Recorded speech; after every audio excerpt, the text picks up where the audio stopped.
আচ্ছা, ঠিক কী কারণে একটা দেশে আর্মি সেই দেশের সরকারের বিরুদ্ধে গিয়ে সামরিক অভ্যুত্থান বা ইংলিশে যাকে বলে আর্মি কু করে? আমাদের আশপাশের প্রায় সবকটি প্রতিবেশী দেশেই এই আর্মি কু দেখা গেছে বা অ্যাটেম্পটেড আর্মি কু হয়েছে। ঠিক কী কারণে এই আর্মি কু হয়, আজকের ভিডিওতে আমরা সেটা নিয়ে আলোচনা করব আর জানার চেষ্টা করব ভারতে কি সম্ভব এই ধরনের আর্মি কু, আর পাকিস্তানের দিক থেকে বোঝার চেষ্টা করব এবং আলোচনা করব যেখানে পাকিস্তান এবং ভারত দুই প্রতিবেশী দেশ যাদের আর্মির জন্ম সেই ব্রিটিশ পিরিয়ডে একই সাথে। সেখানে পাকিস্তান আর্মি পুরো পাকিস্তানকে ক্যাপচার করে রেখেছে। তাহলে কি ভারতীয় আর্মিও এরকম করতে পারে কিছু আগামী দিনে? জানার জন্য ভিডিওটি একদম এন্ড অবধি দেখুন, আর চ্যানেলে নতুন হলে চ্যানেলটি সাবস্ক্রাইব করুন। সবার আগে জানা দরকার এই মিলিটারি কুটা আসলে কি আর কেন হয়।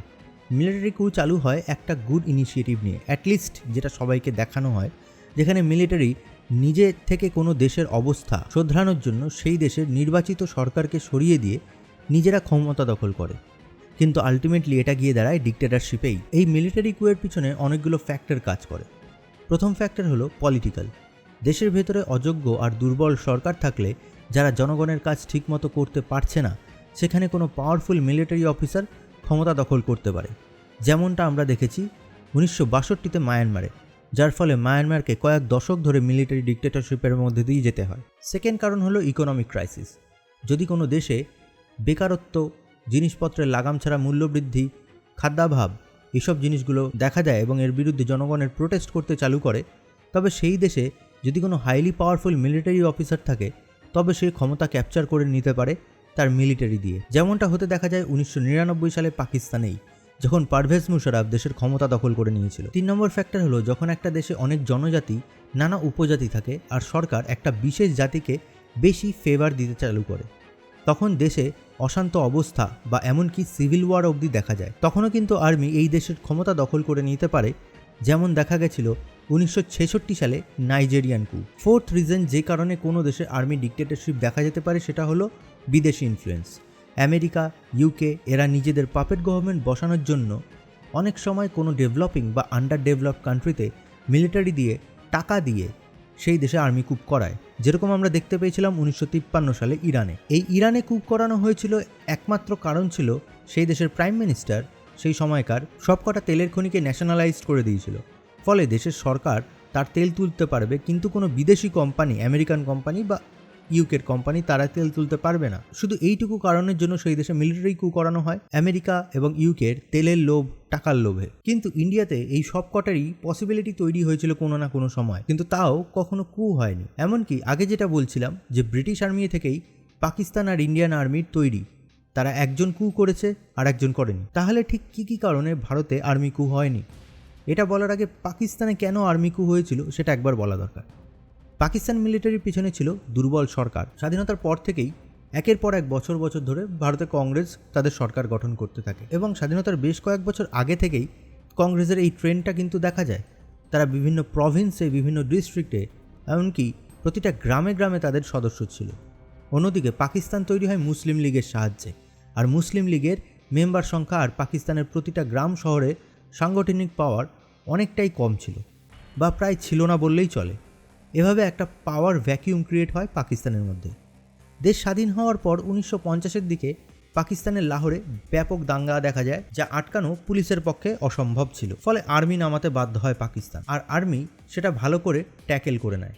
কিন্তু এই দাঙ্গা থামার পরেও পাকিস্তান আর্মি সেই জায়গা থেকে যায় না, বরং তখনকার কমান্ডিং অফিসার পাকিস্তান গভর্নমেন্টকে বলে আরও কিছুদিন লাহোরে তারা থাকতে চায়। এই সময়ের মধ্যে আর্মি গোটা শহরের মেরামত করে, রাস্তা বানায়, গাছ লাগায়, যত বেআইনি বিল্ডিং ছিল সব ভেঙে ফেলে, লাহোরকে খুব সুন্দর করে সাজিয়ে তোলে। তারা এই সব কাজ করে যা সরকারের করা উচিত ছিল সাধারণ মানুষের জন্য। ফলে সাধারণ মানুষের মনে আর্মির জন্য একটা রেসপেক্ট জন্মায়। এরপর আর্মি সেখান থেকে চলে যায়। এরপর আসে 1958-এর সময়, যখন পাকিস্তানে নতুন করে ঝামেলা শুরু হয় এবং আবার পাকিস্তানে মার্শাল ল লাগানো হয়। সাধারণ মানুষের মধ্যে আর্মির জন্য একটা সফট কর্নার ছিলই, কারণ 1950-এ লাহোরকে তারা একদম সুন্দর করে সাজিয়েছিল। ফলে তারা এটা বলতে চালু করে যে পাকিস্তান মে তো মাশাল্লাহ হো গয়া, মানে এখানে মাশাল্লাহকে মার্শাল লয়ের সাথে তারা ওয়ার্ড প্লে করতে থাকে। এতটাই স্টুপিড সেই দেশের লোকগুলো প্রথম থেকেই। যাই হোক, এরপর পাকিস্তানে ব্যাপক ডেভেলপমেন্ট হয়, এমনকি একসময় ডেভেলপমেন্টের দিক থেকে পাকিস্তান অনেক এগিয়ে গিয়েছিল ইন্ডিয়ার থেকে, এই মিলিটারি ডিক্টেটরশিপের আন্ডারে। কিন্তু এই মিলিটারি ডিক্টেটরশিপ শর্ট টাইমে ডেভেলপমেন্ট দেয়, কিন্তু লং টাইমে কারাপশন আর পভার্টি, আনএমপ্লয়মেন্ট এই সমস্তই দেয়, যা একটা গোটা দেশকে শেষ করে দেয়। ইন্ডিয়া কি এমন করেছে যেটা তাকে পাকিস্তানের অবস্থায় পৌঁছাতে দেয়নি? ফার্স্টেই বললাম, ইন্ডিয়ায় যে দল ক্ষমতায় ছিল তার বেস এত স্ট্রং ছিল যে পলিটিক্যাল ভ্যাকিউমই তৈরি হতে পারেনি। পাকিস্তান আর্মির মতো ইন্ডিয়ান আর্মিরও একই শৌখিনতার বিলাসিতায় অভ্যস্ত ছিল ব্রিটিশ আমলের থেকেই। ভাইসরয়ের পরেই ছিল ব্রিটিশ কমান্ডার ইন চিফের স্থান, কিন্তু ব্রিটিশদের টাইমের সেই বিলাসিতা পাকিস্তান এগিয়ে নিয়ে যায়, কিন্তু ভারত পরিবর্তন করে দেয় সমস্ত কিছু। ভারত স্বাধীন হওয়ার পরেই 3 মূর্তি ভবন, যা আর্মি চিফের জন্য ছিল, তার কাছ থেকে ছিনিয়ে নিয়ে দেওয়া হয় প্রাইম মিনিস্টার অফ ইন্ডিয়াকে, যিনি তখনকার ছিলেন জওহরলাল নেহরু। এটা বোঝানো হয় যে দেশটা কে চালাবে বা কিভাবে এই দেশ চলবে। আর্মির কাছে একটা ক্লিয়ার মেসেজ চলে যায়। এরপরেই করা হয় আর্মিদের ব্যাপকভাবে ফান্ড কাট। আর্মি যা যা এক্সট্রা সুবিধা পেত ব্রিটিশদের সময় সব কিছুকে বাদ দিয়ে দেওয়া হয়, মাইনে কমিয়ে দেওয়া হয়। এর ফলে সেই সময় আর্মি চিফ কারিয়াপ্পা সরকার বিরোধী কথা বলতে থাকে, কিন্তু তাকে সরকার থেকে জানিয়ে দেওয়া হয় যে তার যতটুকু অধিকার তার বাইরে যেন তিনি কথা না বলেন। সরকারের এই আদেশ আরও একবার বোঝায় যে ভারত চলবে একমাত্র গণতন্ত্র দিয়ে, কোনো আর্মি ডিক্টেটরশিপ দিয়ে নয়। আর সেই সময়কার এই ফান্ড কাটের জন্য অনেক ক্রিটিসিজমও সহ্য করতে হয়েছিল গভর্নমেন্টকে, কিন্তু আসল উদ্দেশ্যটা ছিল যাতে এই আর্মি অফিসাররা কখনো কু না করতে পারে, তার জন্য এই ফান্ড কাটিং করা হয়েছিল। মাইনেও কমিয়ে দেওয়া হয়েছিল ঠিক এই কারণেই, কারণ যদি তারা পয়সায় পাওয়ারফুল হয়ে উঠত তখন তাদের একটা চান্স ছিল ভারতেও আর্মি কু হওয়ার। এরপর 1970 আস্তে আস্তে ভারতীয় আর্মিকে করা হয় একদম কু প্রুফ, যাতে কোনো সময় আর্মি বিদ্রোহ না করতে পারে। প্রথমে আর্মিতে বিভিন্ন জাতি উপজাতি আলাদা আলাদা রেজিমেন্ট তৈরি করা হয়, তাদের ডিসিপ্লিন বানানো হয়, তাদের মাথায় এমন একটা কথা ঢোকানো হয় যে তারা তাদের কমিউনিটির থেকে দেশ মায়ের সেবার সুযোগ পাচ্ছে। দ্বিতীয়, আর্মি অফিসারদের নিচু থেকে ওপর অবধি বিভিন্ন র্যাঙ্কে ভাগ করে দেওয়া হয়। তার সাথে তাদের প্রমোশনের ওপরও বিশেষ নজর রাখতে চালু করে সরকার। আর একটা ইন্ডিয়ান আর্মিকেই অনেকগুলো ভাগে, যেমন প্যারা SF, BSF, SSB, Assam rifle, black cat, আরও অনেক ভাগে ভাগ করে দেওয়া হয়। তৃতীয় নাম্বারে দেখা হয় যেন কোনো আর্মি অফিসার কখনো কোনো পাবলিক স্টেটমেন্ট দিতে না পারে, আর যদি দেয় তার বিরুদ্ধে আইনত ব্যবস্থা নেওয়ার কথাও বলা হয়। আর চতুর্থ যে জিনিসের ওপরে নজর রাখা হয়, রিটায়ার্ড আর্মি অফিসার যারা হাই র্যাঙ্কের থেকে রিটায়ার করেছেন তাদেরকে বিদেশে পোস্টিং দেওয়া হয় ভারতীয় রাষ্ট্রদূত হিসেবে, যাতে তারা বর্তমানের আর্মির সাথে কোনো রকম কন্ট্যাক্টেই আসতে না পারেন।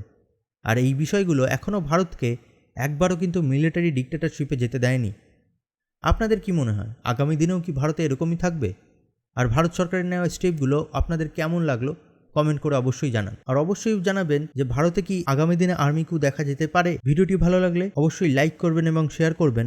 ধন্যবাদ।